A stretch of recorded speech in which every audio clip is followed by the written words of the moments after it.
పీజీకి పంపించేటప్పుడు tension ఉండదు. అంటే వాళ్ళు ఆల్రెడీ కొంత అవగాహనతో ఉంటారు స్టూడెంట్స్, కొంత ఏజ్ వచ్చి ఉంటుంది. కానీ ఎంబీబీఎస్కి పంపించేటప్పుడు జస్ట్ వాళ్ళు బైపీసీ కంప్లీట్ చేసుంటారు ఇంటర్మీడియట్. పేరెంట్స్కి చాలా డౌట్స్ ఉంటాయి. ఆ కంట్రీ ఎలా ఉంటుంది, సేఫేనా? సో మీతో జాయిన్ అయితే మీరు ఎలాంటి కేర్ తీసుకుంటారు స్టూడెంట్స్ విషయంలో? ఇట్లాంటి డౌట్స్ అన్నీ ఉంటాయి. కొంచెం క్లారిటీగా చెప్పండి. సో ఇది మీరు అడిగిన క్వశ్చన్ చాలా ది బెస్ట్ క్వశ్చన్ అనుకోవచ్చు. ఎందుకంటే జస్ట్ ఒక స్టూడెంట్ మైనర్ స్టేజ్ నుంచి మేజర్ స్టేజ్కి వెళ్ళే స్టేజ్ అది.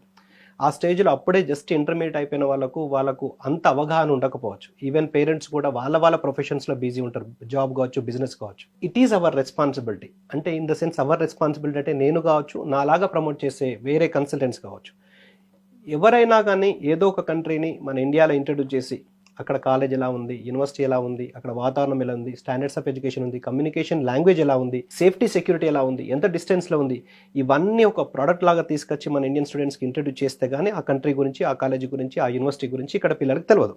సో ఆ బాధ్యత రిప్రజెంటేటివ్ మీద చాలా ఉంటుంది. అంటే నేను కానీ నాలాంటి రిప్రజెంటేటివ్ మీద చాలా ఉంటుంది. సో ఆ విధంగా వర్కౌట్ చేసి డైరెక్ట్గా ఆ కంట్రీని విజిట్ చేసి ఆ యూనివర్సిటీస్ అన్నీ కూడా వాళ్ళ అక్కడ ఉన్న క్వాలిటీ కానీ, స్టాండర్డ్స్ ఆఫ్ ఎడ్యుకేషన్ కానీ, మన స్టూడెంట్స్కి ఏదైతే రిక్వైర్మెంట్ ఉంటుందో in case of communication, language of instruction కావచ్చు, నేను ఇంతకుముందు చెప్పిన విధంగా డ్యూరేషన్ ఆఫ్ ఎడ్యుకేషన్ కావచ్చు, ఇంటర్న్షిప్ కావచ్చు, తర్వాత అక్కడ మన పిల్లలకు